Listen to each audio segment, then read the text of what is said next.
Hello everyone, welcome to my YouTube channel ब्रैच science classes. तो आज हम काम कर रहे थे क्लास 9th का चैप्टर था। क्या चैप्टर था? Atoms and molecules. एटम्स क्या होते हैं, मॉलिक्यूल्स क्या होते हैं, ये हम सारा कुछ पढ़ चुके हैं।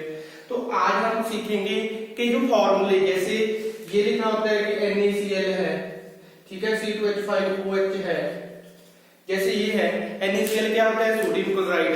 ये कैसे बनता है, C2H5OH है, तो ये कैसे बनता है। केमिकल फॉर्मूले क्या होते हैं, जैसे हम सोडियम क्लोराइड उसको हम मैथमेटिकल फॉर्म में, एक्सप्रेशन फॉर्म में कैसे लिख सकते हैं, उसी को हम केमिकल फॉर्मूले बोल देते हैं।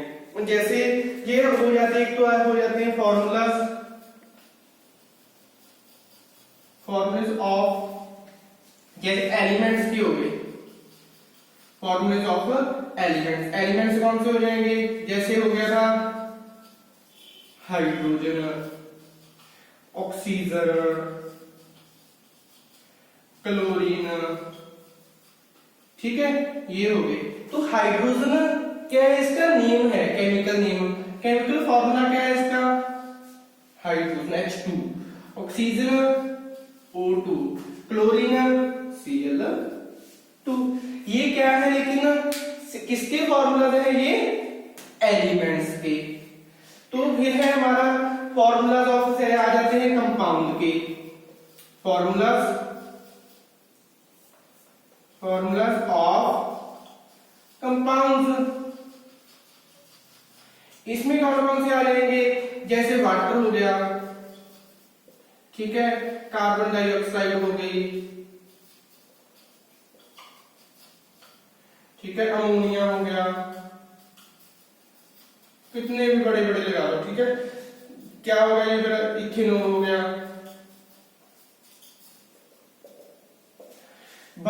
वाटर क्या इसका नेम है, लेकिन इसको हम फॉर्मूला क्या आएगा इसका, H2O आएगा। कार्बन डाइऑक्साइड है, इसका क्या आएगा, CO2 आएगा। अमोनिया का क्या आएगा, NH3 आएगा। इथेनॉल का क्या आएगा, C2H5OH, ये हो जाएगा इसका। सिर्फ यही है हमारे पास कि फॉर्मूलाज क्या होते हैं, ठीक है।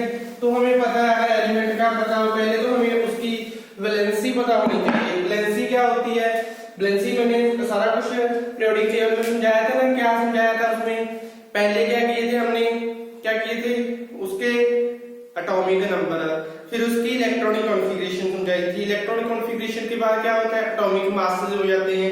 एटॉमिक मास से हमारा नेक्स्ट टॉपिक आएगा मॉलिक्यूलर मास, वह हम करेंगे, ठीक है। उससे वहां से आ जाते हैं बैलेंस इलेक्ट्रॉन। बैलेंस इलेक्ट्रॉन क्या होती थी, उसकी बैलेंसी हो जाती थी, ठीक है। 4 से क्या है, वही बैलेंसी रह जाती, 3+3 इलेक्ट्रॉन बैलेंस होते थे। अगर बैलेंस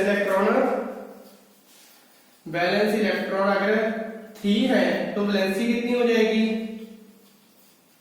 3+। जैसे एल्यूमिनियम के पास है, कितने होते हैं, 2 8 3। वैलेंस इलेक्ट्रॉन क्या होते हैं, उसके आउटर मोस्ट शेल में कितने इलेक्ट्रॉन वेकेंट पड़े हैं, उनको बोलते हैं हम वैलेंस इलेक्ट्रॉन। 3 है तो कितने आ गए, 3, इसके ऊपर 3+ का चार्ज हो जाएगा। जैसे क्लोरीन था, उसकी वैलेंस, उसकी इलेक्ट्रॉनिक कॉन्फ़िगरेशन क्या थी, 2 8 7। क्या हो गया, 4 से ज्यादा हो गया तो इसके बैलेंस इलेक्ट्रॉन तो ये नहीं है, बैलेंस इलेक्ट्रॉन तो रहेंगे 7 ही, लेकिन इसकी वैलेंसी कितनी रह जाएगी, 8 में से 7 माइनस किए 1। तो Cl के ऊपर क्या चार्ज होता है, माइनस का। जब प्लस का चार्ज है वो क्या है, मेटल है, माइनस का चार्ज वो क्या है, नॉन मेटल है।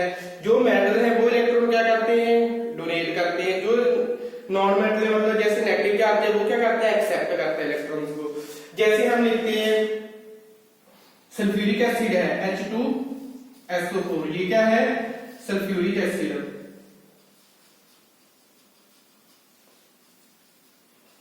ठीक है। सल्फ्यूरिक एसिड कैसे बना, किससे बना, हाइड्रोजन से और सल्फर से। हाइड्रोजन के ऊपर क्या चार्ज होता है, +1 का। SO4 ये आज आपको याद रखनी पड़ेंगे, सल्फेट आयन है। जैसे SO4 हो गया, इसके ऊपर 2- का चार्ज होता है, ये सल्फेट आयन हो गया। ये आपको पता होना चाहिए कि किसके ऊपर क्या चार्ज होता है। जैसे CO3- हो गया, कार्बोनेट आयन हो गया, ठीक है, तो ये आपको आप अपने आप देखना कि क्या क्या होते हैं ये आंसर। तो ये क्या होता है, ये जो इसके पैर में चला जाता है ये इधर चला जाता है, तो H2SO4 1 है तो 1 को ऐसे ही छोड़ देंगे। ठीक है, जैसे HCl है, क्या है, हाइड्रोक्लोरिक एसिड है। हाइड्रोक्लोरिक एसिड है तो क्या होता है, H के ऊपर प्लस का चार्ज, Cl के ऊपर माइनस का, क्या हो जाता है, HCl चल जाता है। तो ये होते हैं केमिकल फॉर्मूलेस। इसके बाद हम करते हैं इनके मॉलिक्यूलर मास। मॉलिक्यूलर मास से पहले आपको पता होना चाहिए कि इसका केमिकल फॉर्मूला क्या है। क्या है नेक्स्ट टॉपिक हमारा, मॉलिक्यूलर मासेस। जैसे आपको हाइड्रोजन का बोल दें कि आप हाइड्रोजन का मॉलिक्यूलर मास ऑफ H2 का बताओ, तो हमें पता है जो एटॉमिक मास है इसमें क्या करना होता है, जितने का एटॉमिक मास है, क्या एलिमेंट है हमारे पास, hydrogen, atomic mass of hydrogen. लेकिन कितने एलिमेंट है, कितने कंपाउंड उसके, 2 है, तो 2 के साथ मल्टीप्लाई। 2 का एटॉमिक मास कितना है हाइड्रोजन का, 1 है, कितना हो जाएगा इसका, 2 हो जाएगा। ठीक है, जैसे क्लोरीन का बोल दें कि मॉलिक्यूलर मास, पहले इजी से करा रहा हूं, इसके बाद आएंगे आपको जो एग्जाम में आते हैं। मॉलिक्यूलर मास ऑफ Cl2 इसका निकालो, तो हमने क्या करना है, कितने हैं, 2 के साथ मल्टीप्लाई, फिर आ जाएगा एटॉमिक मास ऑफ क्लोरीन, कितना हो जाएगा, क्लोरीन का कितना होता है, 35.5 एग्जैक्ट, अगर 34 भी लगाना तो भी ठीक है। तो कितना हो जाएगा जी, 71 यूनिट में या ग्राम में या यूनिट में लिख सकते हैं। ठीक है, तो ये तो आगे थे इजी से। इसके बाद देखो आगे आपको जैसे सल्फ्यूरिक एसिड का बोल दिया, molecular mass, find molecular mass of sulphuric acid. सीधा आपको नेम भी दे सकते हैं, सल्फ्यूरिक एसिड ऐसे नेम भी दे सकते हैं। तो हमने क्या निकालना है इसका, मॉलिक्यूलर मास ऑफ H2SO4। तो क्या आएगा, हाइड्रोजन के कितने हैं, 2 multiply atomic mass of hydrogen plus, इसके बाद हाइड्रोजन कंप्लीट हो गया, फिर क्या आ गया, सल्फर, तो atomic mass of sulphur plus oxygen कितने हैं, 4 multiply atomic mass of oxygen. क्या करना है, कितना भी बड़ा कंपाउंड हो, 1 बाय 1, हाइड्रोजन अकेला, सल्फर अकेला, ऑक्सीजन अकेला। ठीक है, तो एक एक करके उसका सभी का एटॉमिक मास लिख लेना है, उनको प्लस कर देना है जितने हैं। यहाँ पे 2 थे, 2 के साथ मल्टीप्लाई, यहाँ पे ओनली 1 था तो 1 के साथ मल्टीप्लाई, यहाँ पे 4 थे ऑक्सीजन के तो 4 के साथ मल्टीप्लाई हो जाएगी। ठीक है, तो ये हो जाएगा।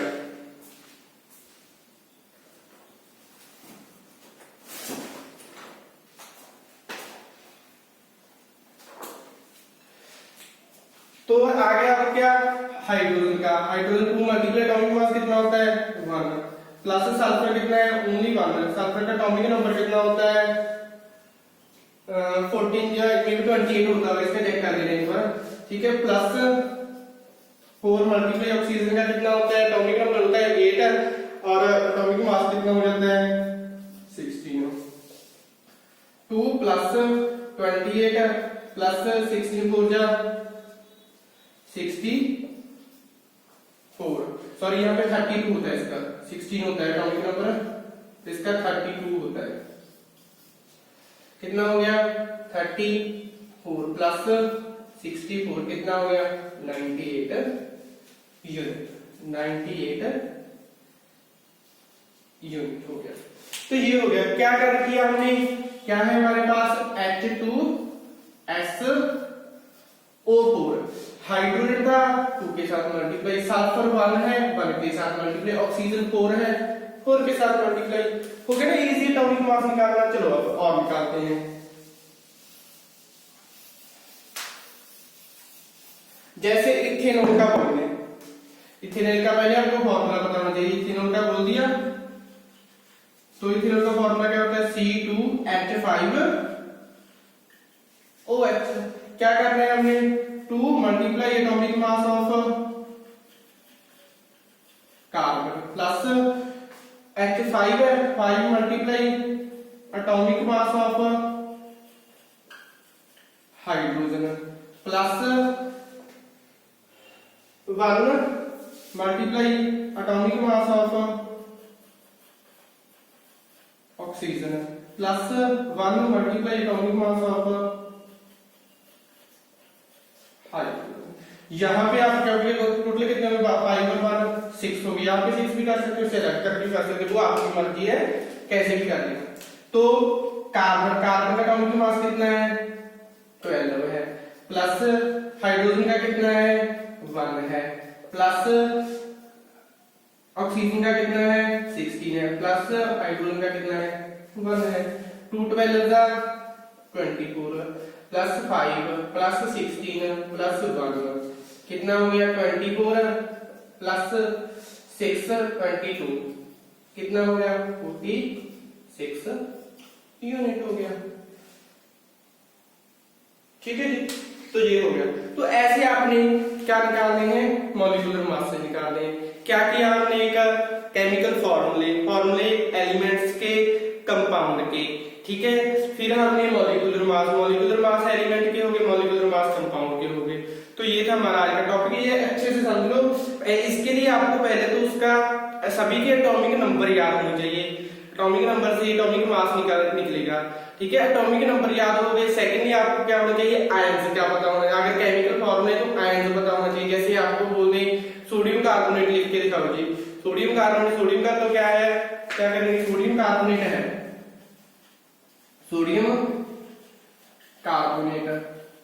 सोडियम का कितना होता है Na प्लस आयन, कार्बोनेट का क्या होता है अभी बताया था CO3 माइनस, तो क्या हो जाता है NaCO3, 2 माइनस होता है कार्बोनेट का Na2CO3, तो ये हो जाता है सोडियम नाइट्रेट का हो जाएगा। ठीक है, ऐसे ही है कि अलग अलग आपको आयन से पता होना चाहिए कि नाइट्रेट है तो NO3 नेगेटिव है, कार्बोनेट है CO3 2 नेगेटिव है, सल्फेट है SO4 2 माइनस है। तो ये आपको आयन से पता होना चाहिए। आयन से पता लगे तो आपका फॉर्मूला इजी हो जाएगा। एटॉमिक मास पता है तो आपका मॉलिक्यूलर मास निकल जाएगा। इसमें से एक आधा क्वेश्चन आते ही आता है। ठीक है, ये तो ये था हमारा आज का टॉपिक। हमारे YouTube चैनल को ज्यादा से ज्यादा सब्सक्राइब भी करें और वीडियो को लाइक और कमेंट करते रहें। Thank you.